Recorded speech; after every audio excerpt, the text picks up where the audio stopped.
Okay, Assalamualaikum warahmatullahi wabarakatuh. Good morning, everyone. So today we are going to discuss about our third meeting, regarding paragraph analysis for English paragraph writing course.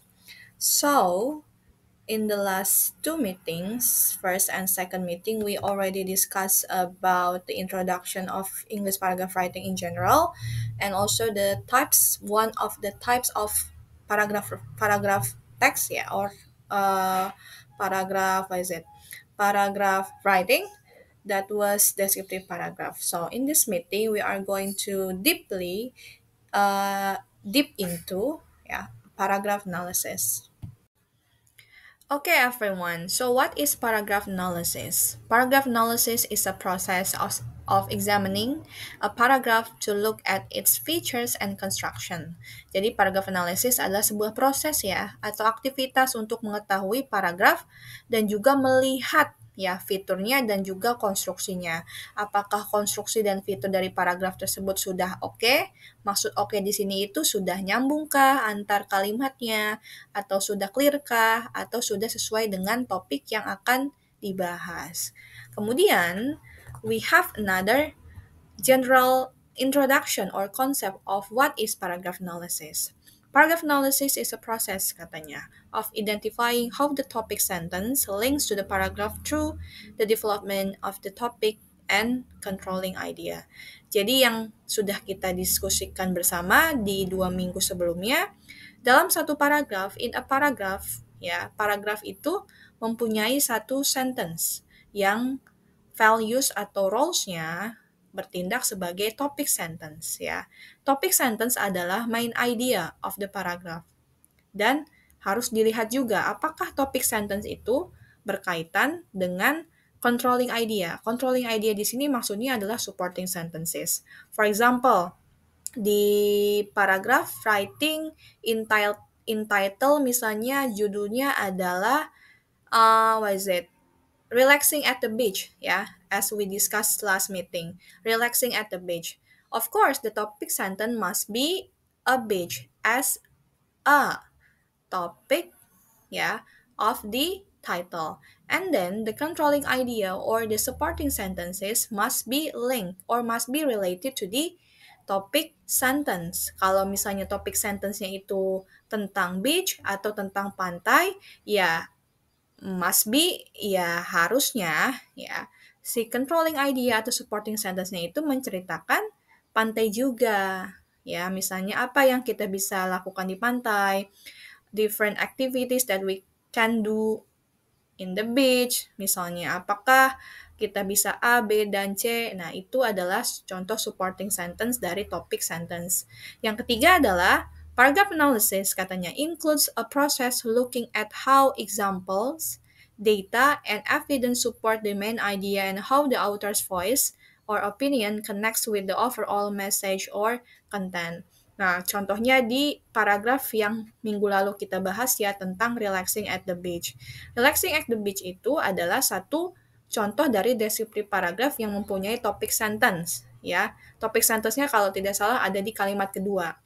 Dan kalimat selanjutnya, dari kalimat ketiga sampai kalimat ke-9 kalau nggak salah, itu berisikan atau menceritakan topic sentence yang tentang pantai atau beach.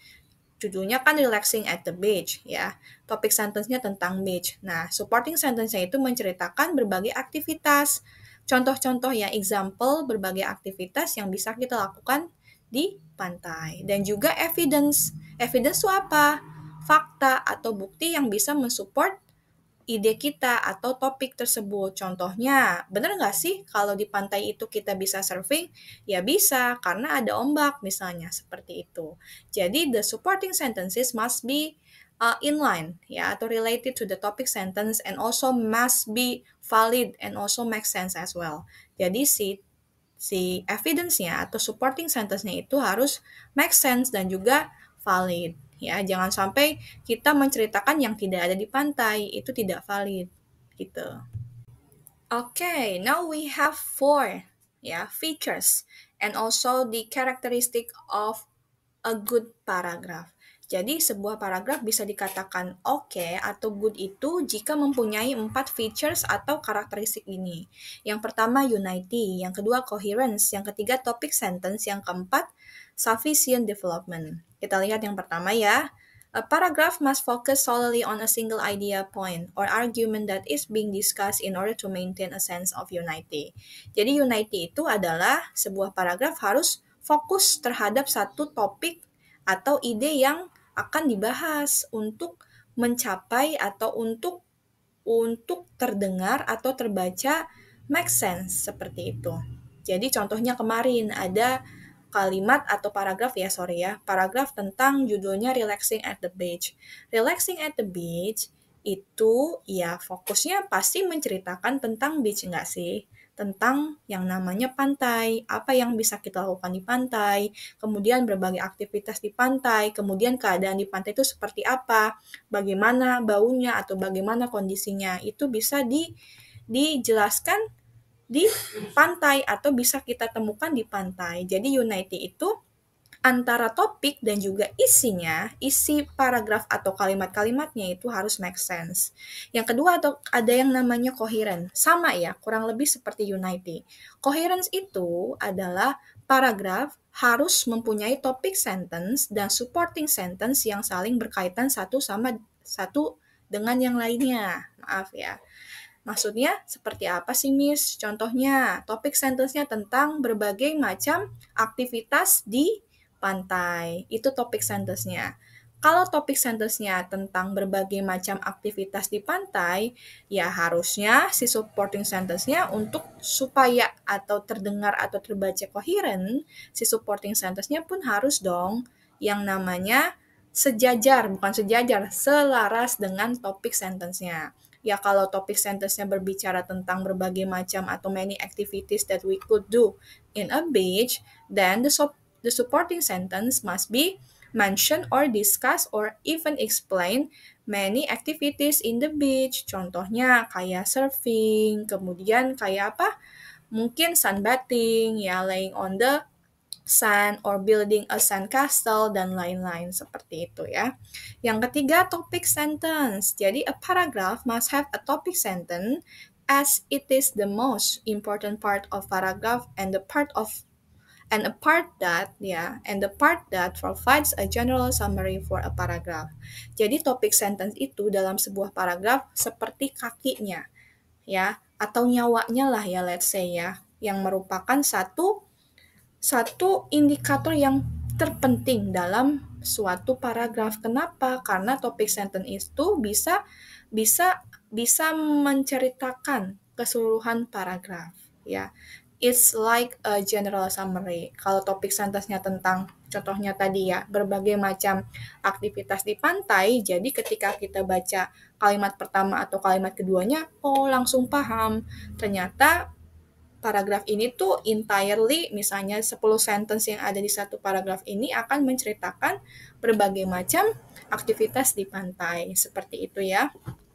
Kemudian yang sufficient development adalah a paragraph must provide example, katanya ya. Citation, provide necessary definition, describe, analyze, and organize the idea. Nah, ini harus didasari atau dikembangkan berdasarkan evidence, fakta, dan juga example-example itu apa sih?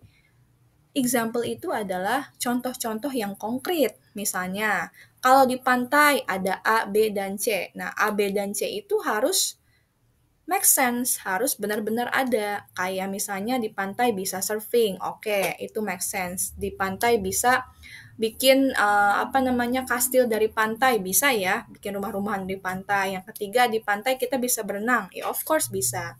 Kemudian di pantai kita bisa berjemur, bisa. Itu make sense dan juga provide a valid example. Tapi kita tidak bisa tuh mengatakan di pantai itu kita bisa apa nih contohnya? Di pantai kita bisa, what is it yang nggak make sense? Di pantai kita bisa hiking. Kayaknya nggak make sense ya. Nah, hal seperti itu tidak boleh ada di satu paragraf yang topiknya bukan tentang hutan misalnya. Kalau hiking kan berkaitan dengan hutan. Kalau misalnya Kalau misalnya di pantai ya berkaitan dengan pantai. Tidak ada tuh kayaknya yang ke pantai buat hiking, it's mostly or rarely happen ya, seperti itu. Jadi, sufficient development adalah suatu paragraf harus disusun berdasarkan logika dan make sense atau reasonable, seperti itu. Nah, di sini saya punya contoh, Miss punya contoh top 10 misspell words. Kalian tahu kan ya, sudah paham dan familiar dengan yang namanya typo. Nah, typo ini adalah salah satu indikator yang membuat suatu paragraf itu tidak united, tidak coherence, tidak sufficient in development-nya, dan juga tidak terbaca atau terdengar mungkin ya, atau terlihat, atau bahkan kita tidak bisa tahu nih makna dari paragraf itu apa sih kalau ada kata yang typo ya. Jadi si informasi atau idea yang harusnya tersampaikan dengan clear atau jelas malah tidak tersampaikan dengan jelas. Karena apa? Karena adanya typo ini. Nah, ini adalah top 10 misspell words ya. Banyak sekali. Kalau di Indonesia mungkin ada beberapa ya yang sering kalian tulis atau yang kalian biasa lakukan tipe-tipe itu, tapi dalam writing, tipe atau misspell words adalah satu kesalahan atau salah satu indikator yang membuat paragraf itu tidak terbaca atau tidak bisa menyampaikan atau si ide atau informasi di sebuah paragraf itu tidak bisa dimengerti oleh si pembaca. Kalau si paragraf tidak bisa dimengerti oleh pembaca, itu akan menimbulkan kesalahpahaman, gitu ya. Jadi hindari yang namanya typo dalam menulis paragraf, ya, seperti itu.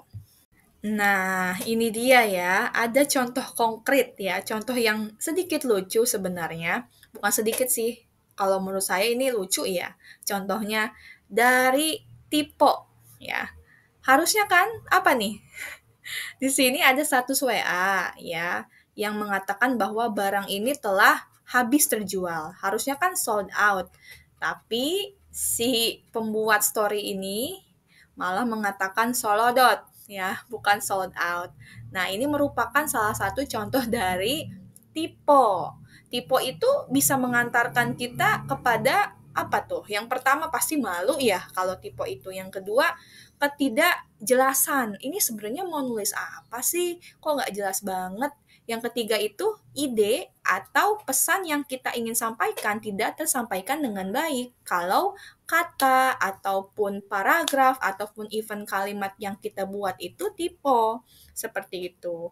Jadi jangan sampai ya dalam menulis paragraf itu kalian ada tipe-tipe. Seperti ini. Nanti jadinya seperti ini nih.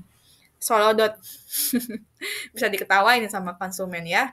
Jadi hindarilah yang namanya misspell words atau misspelling dalam writing. Next ya, ada yang namanya grammar dan juga mekanik. Grammar bukan grammar mekanik. Nah ya, ini sekilas tentang yang namanya capitalization atau yang namanya huruf besar ya kapital, penulisan huruf capital letters. Huruf besar, huruf kecil ya yang proper. Yang proper itu yang benar maksudnya, akurat dan juga proper. Nah, di sini remember this basic laws atau rules ya of capital letters. Jadi kita menggunakan capital letters itu untuk nama ya, names. Kemudian places ya atau tempat. Kemudian apa nih? Always capitalize the letter when it stand for a person. Contohnya I, itu selalu ditulis kapital ya. Kemudian first letter. Nah, always capitalize the first letter of the first word or sentence kata di sini ya. Atau mungkin of a word of vocabulary. Nah, ini adalah basic understanding of using proper and accurate capital letter. Jadi harus diingat-ingat ya, nama, place, I, ya, dan juga first letter. Itu harus menggunakan kapital. Seperti itu. Okay, next move, ya, is let's practice bring it on session. So in this section or in this session, yeah, you will have a task about about identifying or analyzing ya specifically, analisis suatu paragraf. Dilihat dari apanya? Dilihat dari mechanics of writing-nya, ya, covers atau including capitalization, kemudian punctuation. Punctuation itu sorry, tadi saya lupa mendiskusnya ya. Punctuation itu adalah tanda baca. Kemudian yang terakhir adalah spelling. Oke, let's get started. Okay, so in the exercise session for meeting 3 atau third meeting, you are going to answer 4 following question ya after this slide. Jadi kalian harus menjawab 4 pertanyaan setelah slide ini. Ya, jadi slide yang di sini adalah contoh paragraf berjudul Learning Responsibility. So, learning responsibility ini adalah suatu contoh paragraf yang harus kalian analisis dari segi spellingnya dan juga punctuationnya atau even kapitalisasinya ya. Jadi nanti kalian harus analisis paragraf ini dan juga jawab 4 pertanyaan setelah slide ini ya. Nanti harus kalian tulis di Microsoft Word atau berbentuk Word file. Kemudian nanti kalian submit seperti biasa ke GCR atau Google Classroom. If you have a question related to this task or exercise, you can directly reach me ya on WhatsApp. Bisa langsung japri ke saya melewati WhatsApp gitu. Oke, best of luck guys.